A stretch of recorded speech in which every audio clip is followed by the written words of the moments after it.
할렐루야. 아멘.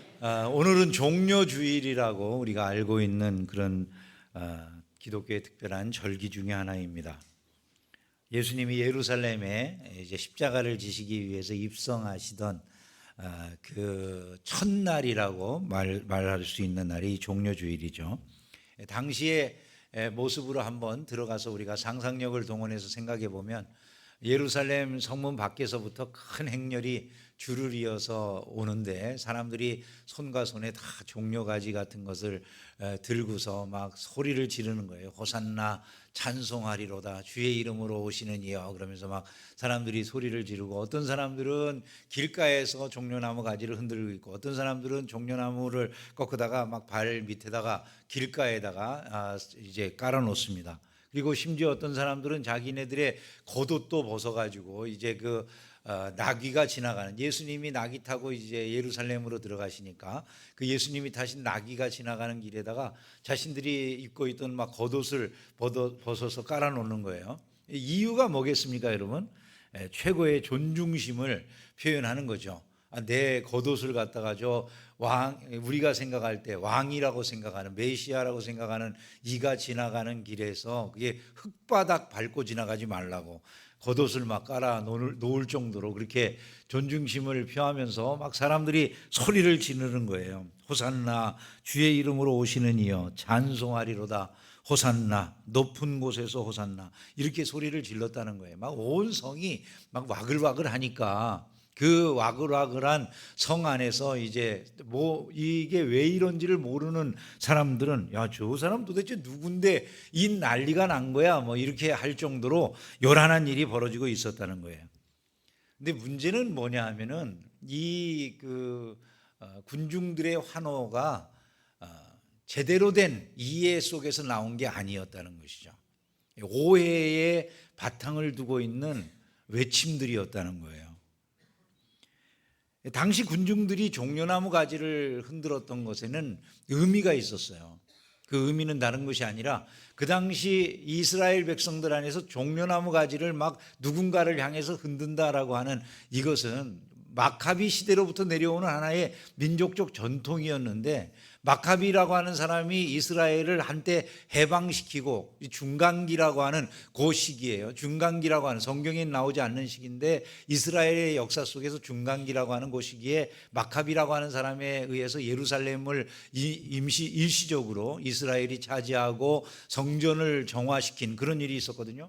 이 마카비라고 하는 사람의 시대로부터 그 자기네들의 정치적인 승리, 군사적인 승리, 해방의 기쁨, 이런 것들을 표현하는 표현 방식이 이 종려나무 가지를 흔드는 거였어요. 예수님이 오실 때 이 사람들이 지금 예수님을 뭐라고 생각하고 있습니까?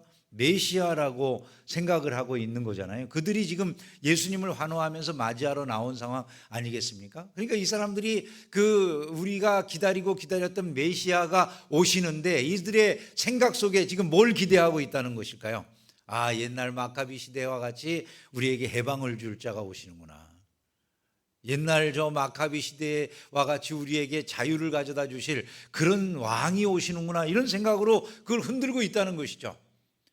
그들은 막 기뻐서 춤을 추면서 그 왕을 환영하고 있는데, 문제는 예수님이 타고 오시는 나귀라고 하는 것이 너무나 이들의 기대와는 다른 모습을 보여준다는 거예요. 사실은 만약에 군사적 정복자요, 나라를 해방시킬 해방자로 예수님이 그들의 기대에 맞는 모습으로 나타나신다면 말을 타야 됐거든요. 왕이 전쟁터에 나갈 때는 느릿느릿한 나귀를 타는 게 아니라 말을 타고 가서 전쟁을 지휘하는 거지, 나귀는 평화의 시기에 나타나는 거거든요. 그리고 왕이 백성을 섬기기 위해서 낮은 자세를 표현할 때 나귀를 타는 건데, 예수님은 나귀를 타고 그 가운데 들어오셨다는 거예요. 이게 무엇을 보여주냐면 아주 극명한 대조를 보여주는 건데요. 이 군중들이 전부 나와서 종려나무 가지를 흔들면서 환호하는 대상은 어떤 것일까요? 우리의 정복자가 되실 분이라고 하는 그런 정복자를 향해서 환호를 하는 거죠. 근데 예수님은 막상 나귀를 타고 들어오면서 섬기는 종이 되시겠다고 오신 거예요. 또 이들은 정치적인 해방을 위해서 지금 현재 그 종려나무 가지를 흔들고 있다면, 예수님은 정치적인 해방이 아니라 십자가의 길을 걸어가겠다고 지금 나귀를 타고 오시는 모습이었다. 이렇게 말할 수가 있다는 것입니다. 결국 어떻게 됩니까? 이 행렬이 처음에는 그렇게 환호하다가 날이 지나가면서 월, 화, 수, 목, 금요일이 되면 예수님을 골고다에 매달아 버리는 이런 일로 귀결이 지어진다는 것이죠. 종려나무 가지를 흔들면서 아마 예수님을 환호했던 수많은 사람들이 결국 그 순간에는 십자가에 예수를 못 박으라고 외치는 그런 군중들로 변한 사람들도 많이 있지 않겠어요? 결국 그 가운데서 환호하던 자들의 그 환호라고 하는 것은 오해에서 비롯된 것일 수 있겠구나라고 하는 것을 우리가 알 수가 있다는 것이죠. 그들이 원하는 것은 사실은 예수님 그분 자신이 아닌 거예요. 자기네들이 바라는 바, 자기네들이 소원하는 바, 그것이 중심을 이루고 있는 것이죠. 예수님을 통해서 해방을 누리고 번영을 누리고 성공을 얻고 권력을 잡고 이런 것들이 그들의 심령의 중심에 있는 것이지, 그들은 예수님 그분 자신을 자신들의 삶의 가장 소중한 분으로 모시기를 원하는 마음은 없었다, 이렇게 말할 수 있는 것 아니겠습니까? 그것이 바로 이 흔들던 종려나무 가지의 의미라고 생각할 수가 있다는 것이죠. 그러면 이 종려주일이라고 하는 이름을 가지고 있는 이날 우리에게 그 날의 의미가 던지는 심각한 질문이 뭐 같으세요? 이런 것 아닐까요? 나는 과연 어떤 의미로, 우리는 과연 어떤 의미로 예수를 향해서 종려나무 가지를 흔드는 사람들인가? 그걸 물어보는 게 아니겠냐는 거예요. 우리는 과연 어떤 의미로 예수 그리스도를 향해서 종려나무 가지를 들고서 흔드는 사람들이겠는가? 그 종려나무 가지를 든 군중들처럼 예수님을 통해서 내가 무엇을 얻고자 하는 것, 나의 바라고 기대하는 바들을 얻고자 하는 것, 이것이 중심에 있는지, 아니면 나는 그냥 그 종려나무 가지를 들고 진짜 만왕의 왕 대신 예수 그리스도의 뒤를 따르려고 하는 것인지, 이런 걸 우리에게 물어봐야 된다는 것이죠. 그것이 우리의 삶에 들어오는 가장 심각한 질문이 되는 날, 그것이 바로 종려주일이라고 말할 수 있는 것입니다. 바울은 오늘 이 말씀에서, 우리가 읽은 이 본문에서 종려주일의 이 심각한 질문 앞에서 선명한 대답을 하고 있다고 생각할 수 있겠죠. 그 대답은 무엇입니까? 내게는 우리 주 예수 그리스도의 십자가 외에 결코 자랑할 것이 없다, 이렇게 말하지 않습니까? 바울의 대답과 같은 동일한 대답이 저와 여러분의 입술 안에도 있게 되기를 주의 이름으로 축원합니다. 즉 종려나무를 들고 내가 원하는 길을 가겠다고 외쳤던 그런 군중의 길이 아니라 예수 그리스도께서 걸어가신 그 십자가의 길을 따르겠다, 나는 어떤 것이든지 그리스도의 제자로 그리스도의 종으로서의 삶을 살아갈 것이다 라고 하는 것, 그것이 선포되어져야만 하는 날이 이 종려주일이라는 생각을 해야 된다는 것입니다. 지난 주일 우리는 십자가를 자랑해야 되는 이유가 뭔가 하는 것을 생각하면서 십자가만이 하나님의 공의와 사랑을 온전히 만족시킬 수 있는 유일한 자리이기 때문에, 우리가 그 십자가가 아니고서는 하나님의 공의와 하나님의 사랑을 동시적으로 우리가 다 만족시켜서 영원한 구원에 이를 수 있는 길은 없기 때문에 십자가를 우리가 자랑해야 된다, 이런 말씀을 나눴고요. 또 우리의 참된 정체성, 즉 우리가 이 세상에서 내가 무엇이 되고 내가 얼마나 많은 것을 가진 사람이 되고, 이건 우리의 참된 정체성이 아니고 진짜 정체성인 우리가 죽음 이후까지도 우리의 모든 것을 보장해 줄 수 있는 참 인간의 정체성, 이것을 주는 것이 십자가이기 때문에 우리는 십자가를 자랑해야 된다, 이런 말씀을 지난주에 생각을 했거든요. 오늘은 그러면 그 십자가를 구체적으로 우리가 어떻게 자랑을 하는 것이냐, 이런 것들을 좀 생각을 해보려고 합니다. 십자가를 우리는 어떻게 자랑을 하면 좋을까요? 첫 번째로 저는 우리가 종려주일이기 때문에 우리 손에 들고 있다고 여겨지는 이 종려나무 가지, 나의 바람, 나의 소원, 내 기대, 그런 것들을 다 내려놓고 십자가의 영광만을 자랑하는 사람이 돼야 되겠구나, 이렇게 생각하는 것이 십자가를 자랑하는 사람으로서의 삶을 살아가는 것이 아니겠느냐, 이런 생각을 우리가 할 수 있어야 되겠다는 거예요. 삶을 살아가면서 우리는 정말 그리스도의 영광을 위해서 살아가는 것이 내 생의 목표가 됩니까? 아니면 나를 위한 삶이 내 생의 목표가 됩니까? 수많은 경우 내가 나를 위해서 살아가는 것을 위해서 예수를 동원하기 쉽거든요.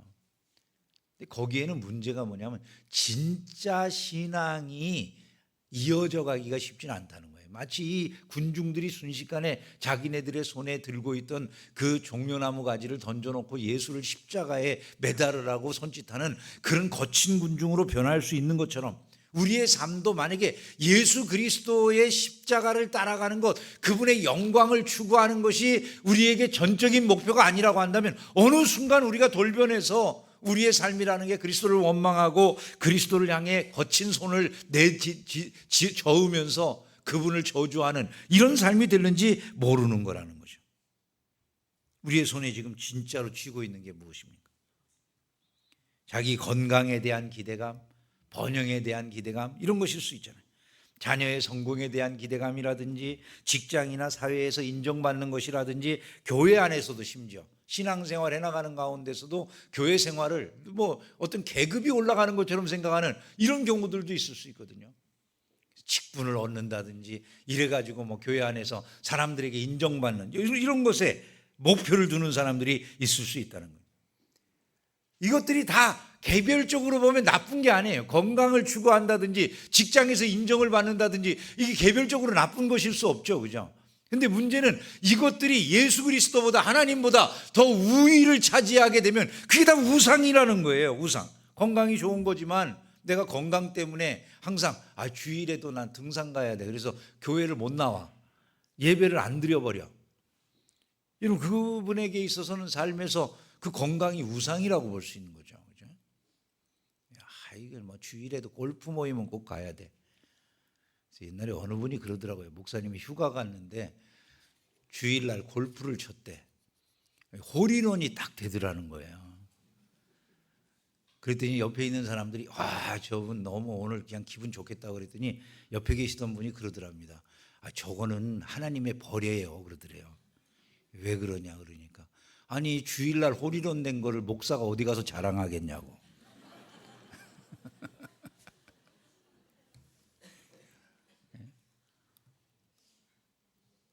여러분 우리가 이런 거 하나하나를 정말 소중하게 여기는 게 뭔지 한번 생각해 봐야 되지 않겠어요?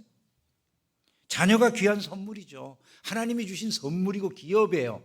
근데 문제는 이 자녀가 내게 있어서 하나님의 선물이고 하나님의 기업이라고 했다가 어느 순간 이 자녀가 너무 귀중해가지고 얘가 지금 대학 가는 게 내 인생에서 제일 귀중한 일이 돼버렸어요. 어느 순간에.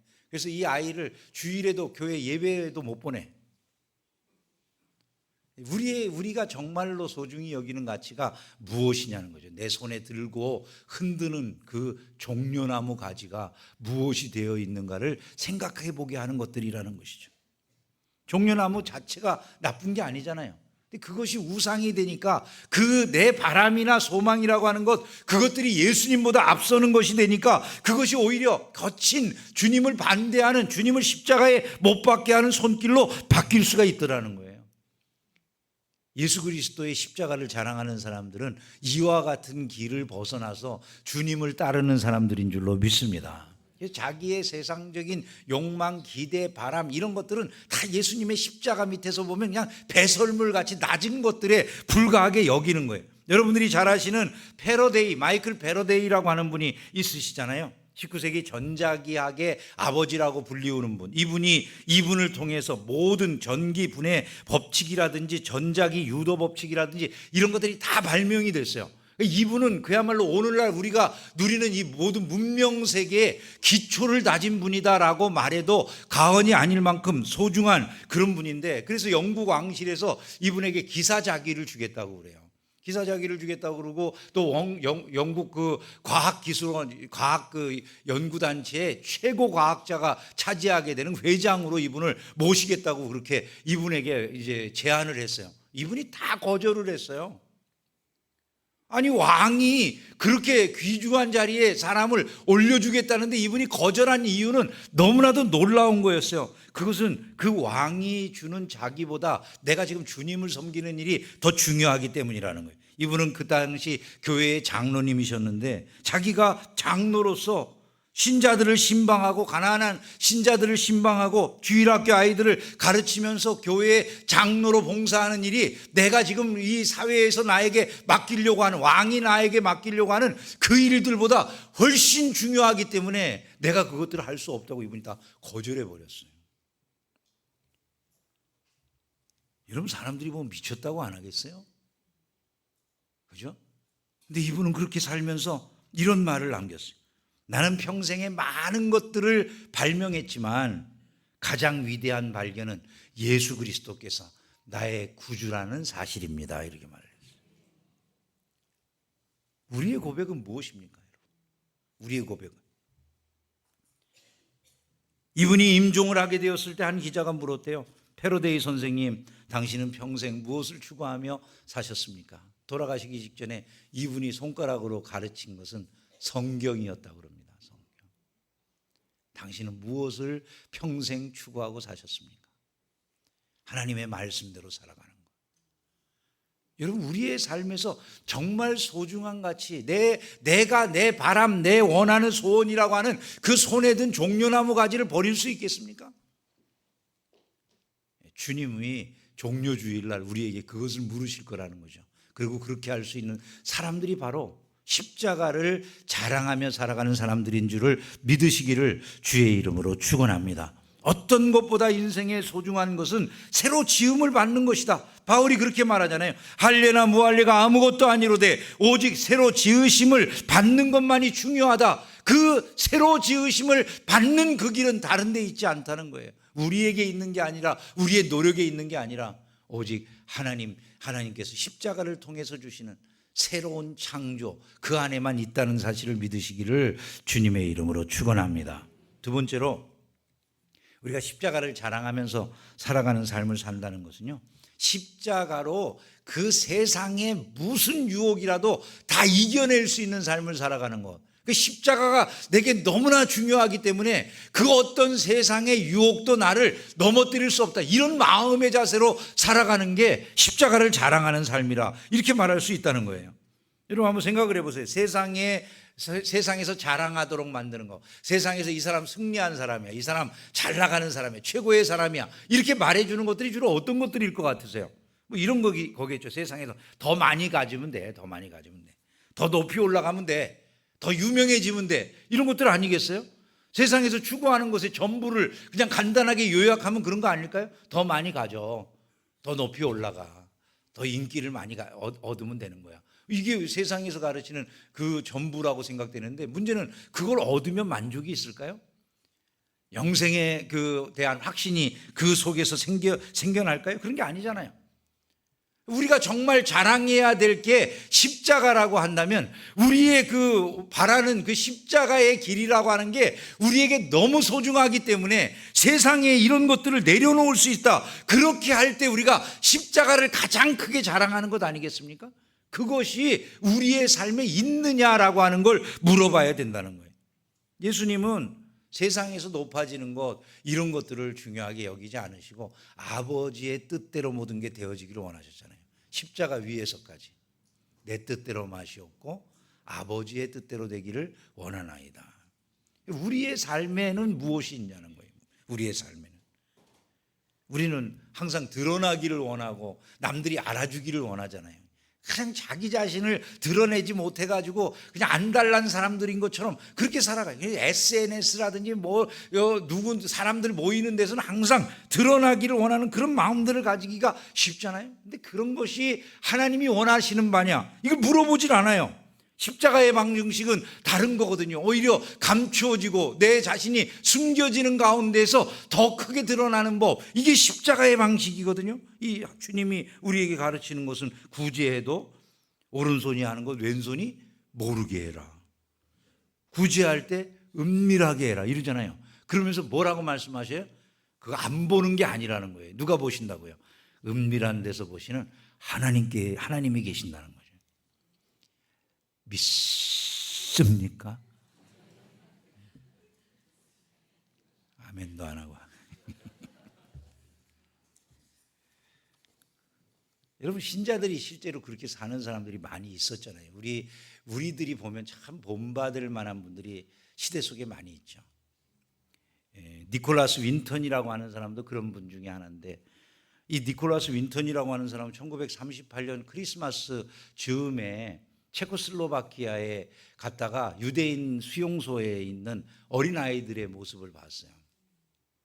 수용소에 갇혀 있는 그 어린아이들이 그 추위 한가운데서 그 눈빛이 그냥 정말 누군가 자기를 구원해 주기를 바라는 간절한 눈빛으로 너무나 고통스러운 모습을 살아가는 걸 보면서, 이 사람 주식 중개인인데 그 아이들을 구출해내야 되겠다라고 하는 게 마음속에 사명처럼 심어졌어요.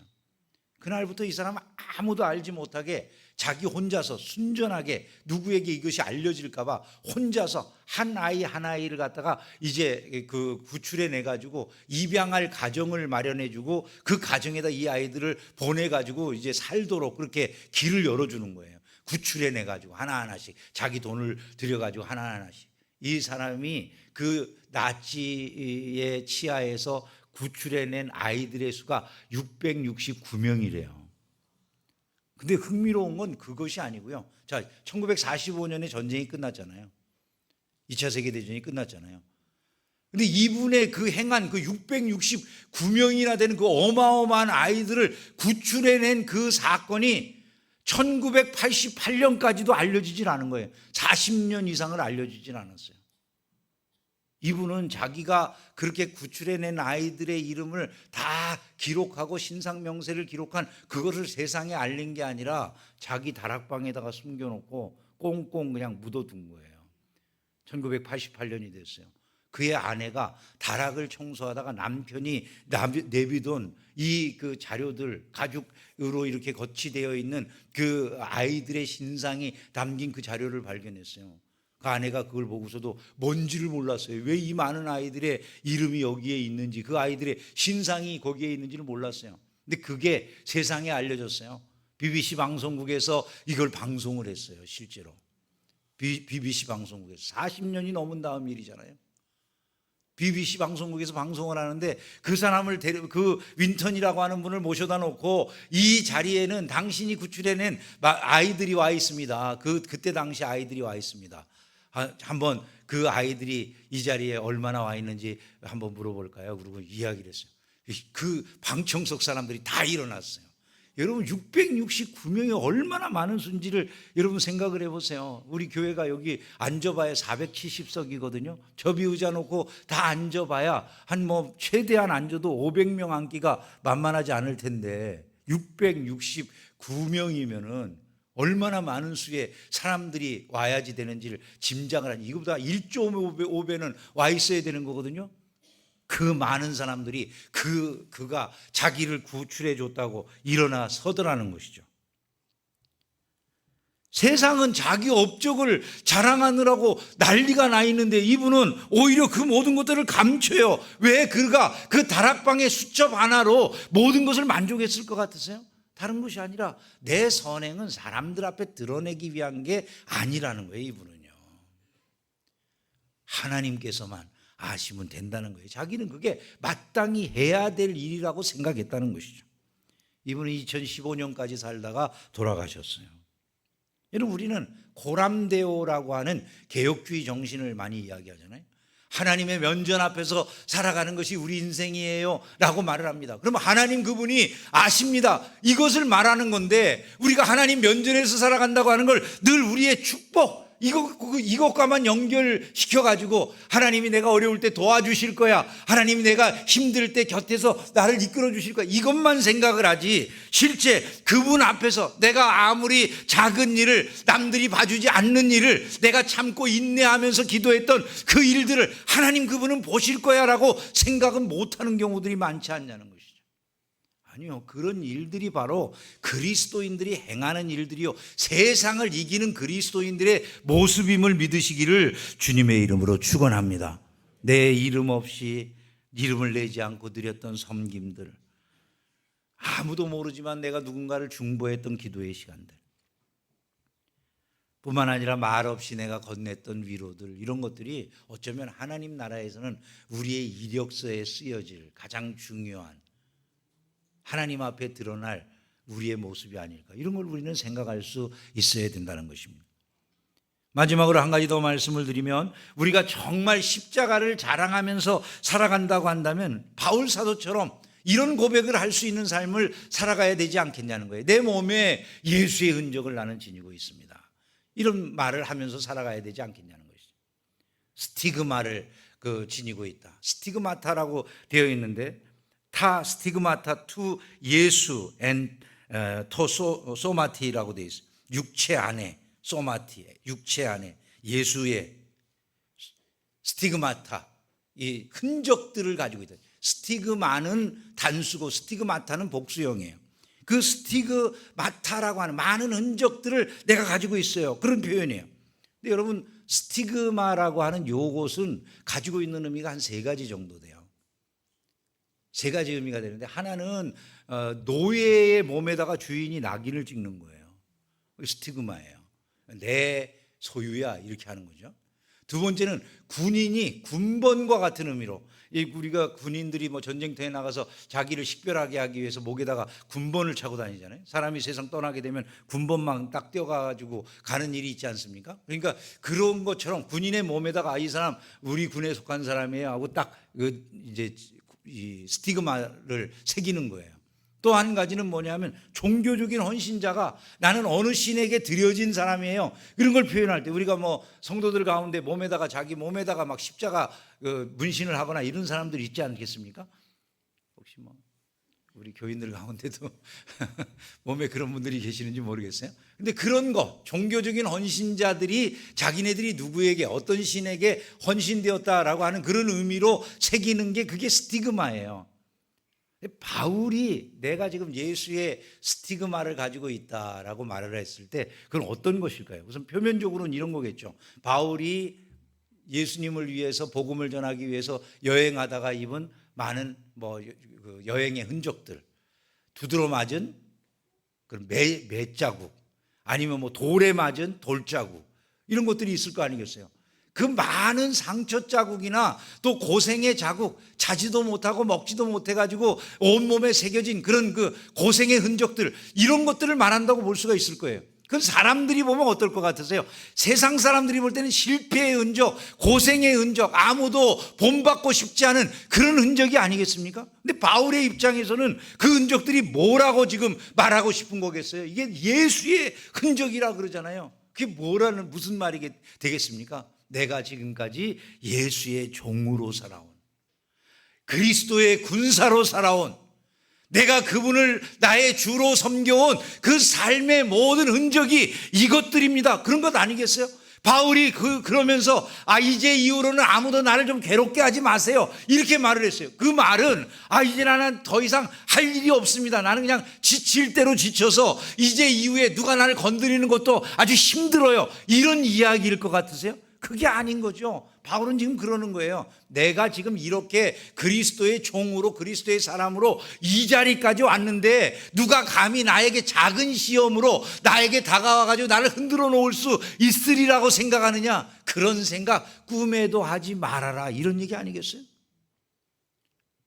저와 여러분 안에는 어떤 흔적들이 있습니까? 바울은 내 몸에는 예수의 흔적이 있다, 예수의 스티그마가 있어요. 우리는 어떤 스티그마를 가지고 있을까요? 많은 사람들이 자기 몸에 흔적을 남기면서 인생을 살아가게 돼 있죠. 흔적을 남기면서 인생을 살아가요. 평생 담배를 피운 분들은 폐에 시커먼 흔적이 남아있을 거예요. 그죠? 거친 인생을 살아온 사람들은 몸에 온갖 흉측한 문신의 흔적이 남을 수 있겠죠.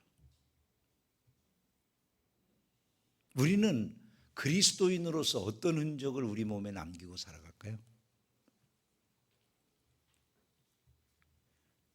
어마어마한 고생의 흔적이 아니라도 상관없어요.